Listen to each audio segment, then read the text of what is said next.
ആളുകളെ നിർബന്ധിച്ച് മതപരിവർത്തനം നടത്തിയതിന് ഉത്തർപ്രദേശിലെ ബൽറാംപൂരിൽ ചങ്ങൂർ ബാബ എന്ന ജലാലുദ്ദീനെ അടുത്തിടെ പോലീസ് അറസ്റ്റ് ചെയ്തിരുന്നു. അറസ്റ്റിന് പിന്നാലെ ഇയാൾ നടത്തിയിരുന്ന നിരവധി നിയമവിരുദ്ധമായ പ്രവർത്തനങ്ങളെക്കുറിച്ചുള്ള വിവരങ്ങളും പുറത്തുവന്നു. ഇയാൾ കോടിക്കണക്കിന് രൂപയുടെ തട്ടിപ്പ് നടത്തിയതായും ആരോപണം ഉയർന്നിട്ടുണ്ട്. തന്റെ നിയമവിരുദ്ധമായ പ്രവർത്തനങ്ങൾ മറച്ചുവെക്കാനും ആളുകളെ കബളിപ്പിക്കാനുമായി താൻ ഒരു സന്യാസിയാണെന്ന് ഇയാൾ ആളുകളെ തെറ്റിദ്ധരിപ്പിച്ചിരുന്നു. ചങ്ങൂർ ബാബയ്ക്ക് ഈ പേര് ലഭിച്ചത് എങ്ങനെയാണെന്നുള്ള ചർച്ചകളും നടന്നിരുന്നു. ഇയാൾ ഇടത് കൈയിൽ 6 വിരലോടെയാണ് ജനിച്ചത്. അങ്ങനെ ചേ ഉങ്കലി എന്ന് വിളിച്ച് ലോപിച്ചാണ് ചങ്ങൂർ.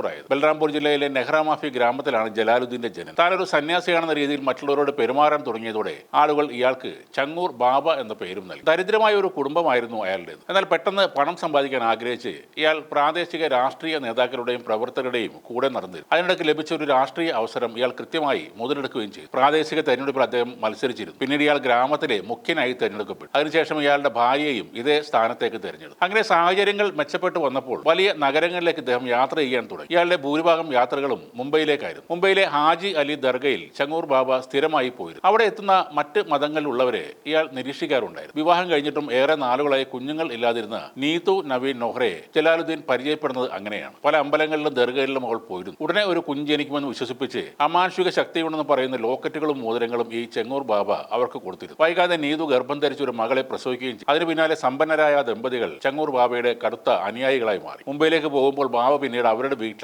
താമസിച്ചിരുന്നത്. ഒടുവിൽ നീതുവിനെയും ഭർത്താവിനെയും ഇസ്ലാം മതം സ്വീകരിക്കാൻ ചങ്ങൂർ ബാബ പ്രേരിപ്പിച്ചു. അതിനായി ദമ്പതികളും മകളും ദുബൈയിലേക്ക് പോയി. നീതുവിന്റെ പേര് നസ്രീൻ എന്നും നവീന്റെ പേര് ജമാലുദ്ദീൻ എന്നുമാക്കി മാറ്റി. പിന്നീട് ഗൾഫ് മേഖലയിൽ വളരെ സ്വാധീനമുള്ള ആളായി മാറി ചങ്ങൂർ ബാബ. ഏറ്റവും വലിയ ഒരു മത പരിവർത്തനക്കാരനായി ചങ്ങൂർ ബാബ ഉയർന്നു വന്നു. ബ്രെയിൻ വാഷ്, ലവ് ജിഹാദ്, ബലപ്രയോഗം, ഭീഷണിപ്പെടുത്തൽ എന്നിങ്ങനെ സകല വിധത്തിലുള്ള മാർഗങ്ങളും ഉപയോഗിച്ച് 1500-ലധികം ഹിന്ദു പെൺകുട്ടികളെയും ഏതാനും പുരുഷന്മാരെയും ഇയാൾ ഇസ്ലാം മതത്തിലേക്ക് കൊണ്ടുവന്നു. വിദേശത്ത് നിന്ന് 100 കോടിയിലധികം രൂപ ഇയാൾക്ക് ലഭിച്ചതായും ഒട്ടേറെ ബാങ്ക് അക്കൗണ്ടുകൾ ഇയാൾക്കുള്ളതായും ആരോപണം. ഗൾഫ് ആസ്ഥാനമായുള്ള ചില സംഘടനകളുടെ പിന്തുണയുള്ള ഒരു അന്താരാഷ്ട്ര മതപരിവർത്തന റാക്കറ്റിന്റെ ഭാഗമായിരുന്നു ഇയാളെന്നാണ് പോലീസ് പറയുന്നത്. ചങ്ങൂർ ബാബു മാത്രമല്ല, ഇയാളുടെ ആദ്യത്തെ അനുയായികളായ നസ്രീൻ എന്ന നീതു, ജമാലുദ്ദീൻ എന്ന നവീൻ എന്നിവരും വിദേശത്ത് നിന്ന് കോടികളുടെ ഫണ്ട് സ്വീകരിച്ചതായി കണ്ടെത്തിയിട്ടുണ്ട്. കേസുമായി ബന്ധപ്പെട്ട 4 പേരെയാണ് പോലീസ് ഇതുവരെ അറസ്റ്റ് ചെയ്തത്. നവീനും നീതുവും ദുബായിലേക്ക് 19 തവണ യാത്ര ചെയ്തതായി അവരുടെ പാസ്പോർട്ടിൽ വ്യക്തമാണ്. എന്നാൽ അതിൽ കൂടുതൽ തവണ ബാബ യാത്ര ചെയ്തിട്ടുണ്ടെന്നും അയാൾ വ്യാജ പാസ്പോർട്ട് ഉപയോഗിച്ച് കാണുമെന്നുമാണ് പോലീസ് കണ്ടെത്തിയത്. ദുബായിൽ നിന്നുള്ള ചില മതപ്രഭാഷകർ ബൽറാംപൂരിലുള്ള